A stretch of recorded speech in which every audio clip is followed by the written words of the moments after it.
with materials necessary for their early development.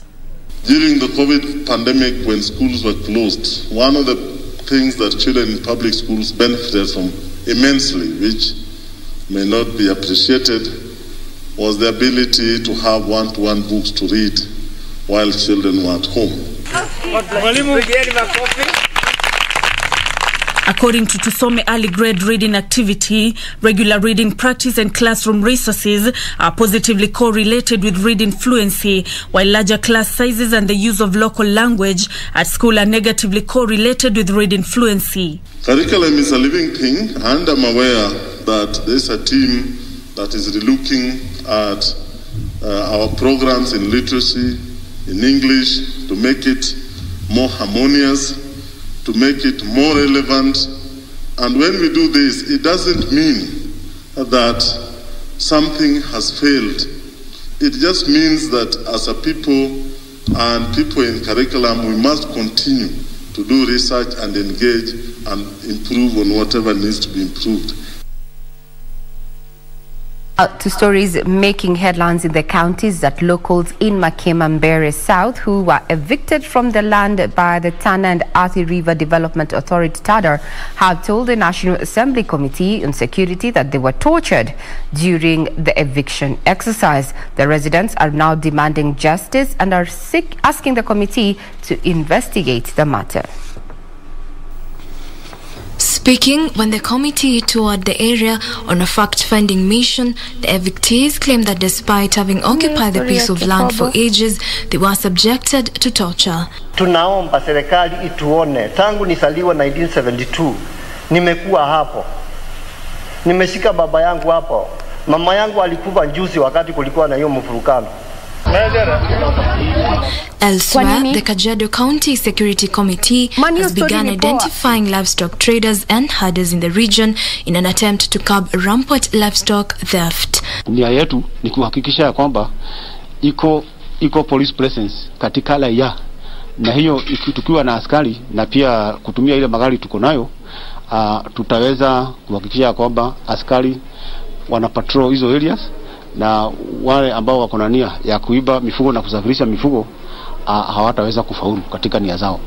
Meanwhile, a total of 35 people from Kapkipkoro village in Kericho County who were rushed to hospital after suspected food poisoning have been discharged. The victims are said to have consumed meat from a slaughtered sick goat. It is wise to have meat to be inspected.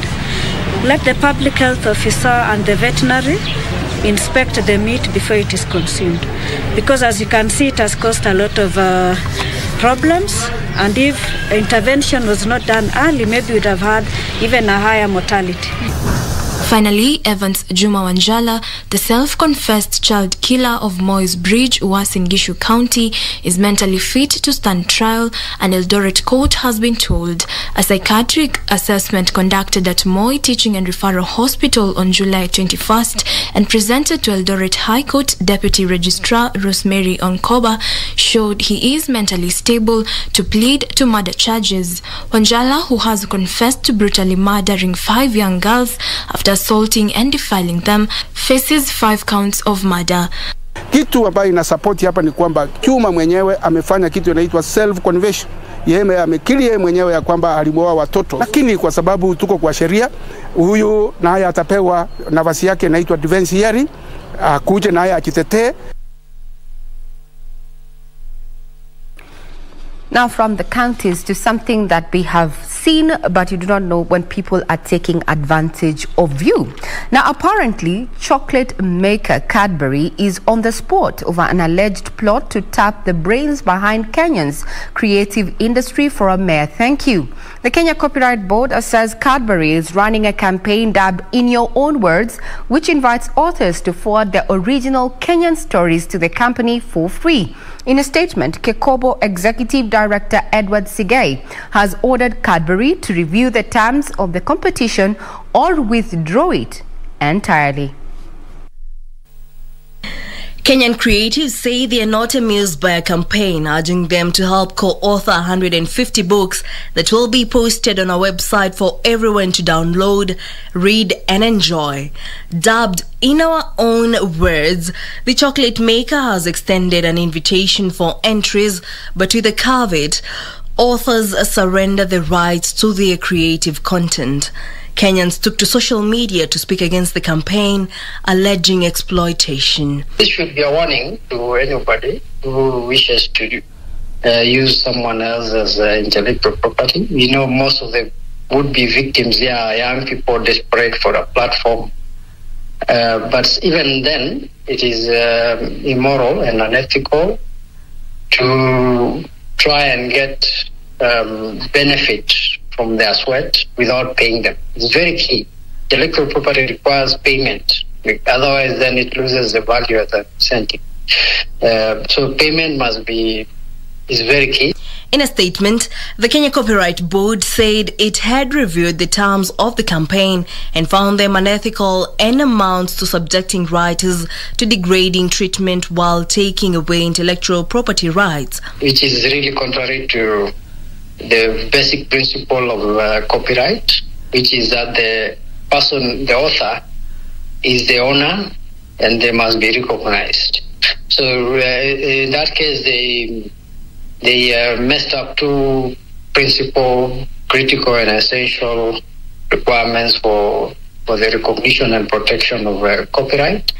Kekobo Executive Director Edward Segei said in a statement that the board had written to the chocolate maker to pay creatives or withdraw the campaign. And they said they are reviewing. Secondly, they also, I'm aware of some engagements they are doing. So we will be watching. If we do not see movement before the end of the week, then we will follow up and ensure that the proper action is taken. The board has advised the public to avoid the campaign until authors' rights are well recognized and paid for.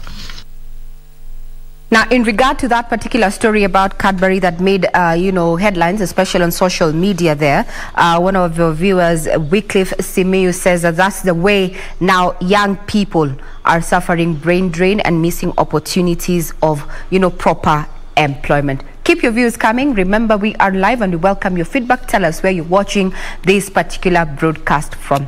Wycliffe Simiyu, thank you very much for your feedback in regard to that. Now we cross over to matters business, and Kenya and Tanzania have set a December deadline to resolve 34 trade disputes highlighted by the business communities from the two countries in June this year.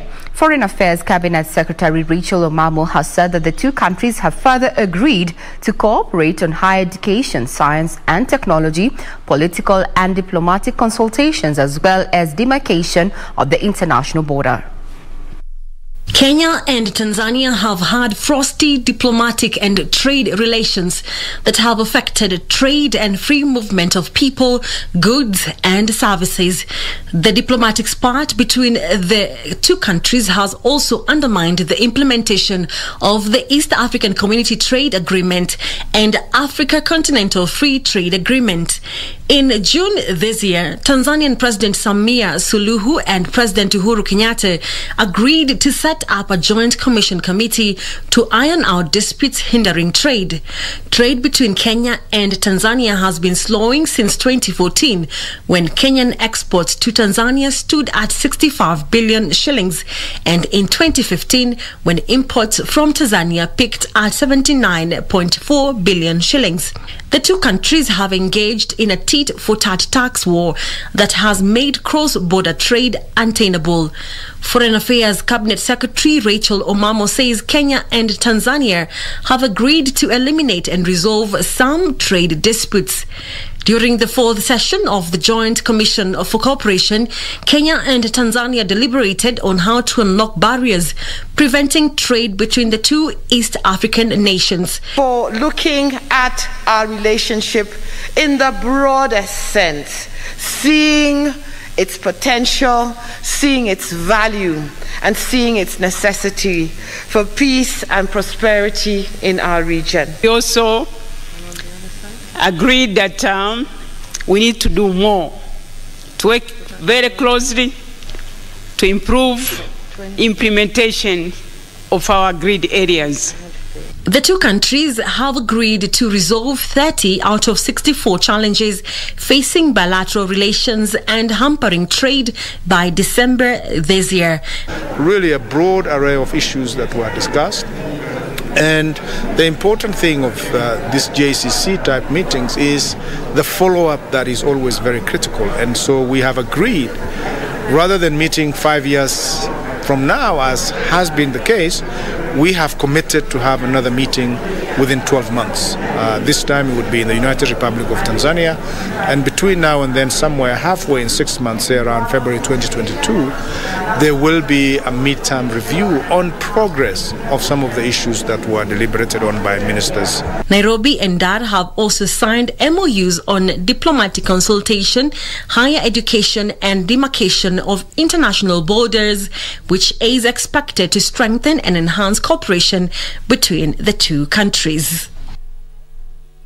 We cross over to the sporting arena. The Tokyo Paralympic Games opened following a spectacular ceremony held at Tokyo National Stadium. The Games opened in following a one-year postponement following the global outbreak of the coronavirus. Kenya is among 163 countries taking part in the 16th edition of the Games, set to run from today all the way to September 5th. Delayed by a year because of the pandemic, and with supporters unable to attend apart from a small number of school children, this will be a different Games to any previous edition. But not only do organizers want top-level competition, they also want the Games to play a big part in making Japanese society more inclusive.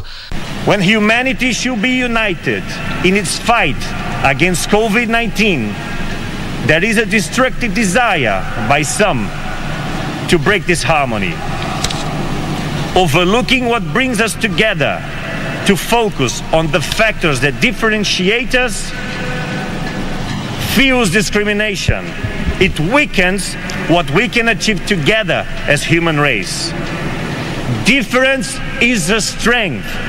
It is not a weakness. And as we build back better, the post-pandemic world must feature societies where opportunities exist for all. Tokyo is the first city to stage two Paralympic Games, having hosted the 1964 edition when 375 athletes from 21 nations took part in 9 sports. This time around, 4,400 athletes from 162 national Paralympic committees will compete in 539 medal events across 22 sports. Kenya will be represented by a total of 34 athletes who will compete in 3 disciplines: rowing, athletics and powerlifting. Kenya's powerlifter Helen Wawira will be the first Kenyan to get to action when she will participate in the women's 41-kilogram category on Thursday, with Asia Sururu Mohammed set to feature in PR1 single sculls rowing competition on Friday at Tokyo C4. Kenya will be eyeing to eclipse their 2016 showing, where they scooped 6 medals, 3 gold, 1 silver and 2 bronze. Well, now, as we bring in the headlines to a cap, just to remind you that you can get further details on our website, that is www.kbc.co.ke, and follow up. But we are not done with Good Morning Kenya. I'd want to pose a question to you who's watching us this morning. Have you taken a mobile loan? A loan. And when I talk about a mobile loan, I'm talking about Ayontala, Branch, Mshwari and such. That's what we call digital lending. And one of my directors tells me that is how they landed on the CRB. In not too long, we're going to be talking about, you know, the status of digital lending and the question that a majority of Kenyans have been asking: who is going to regulate the digital lenders? Do not go away. We'll be right back. Right now, just a sneak peek as to how the roads are looking. Then we can get to discuss matters mobile money, the challenges and where we are going.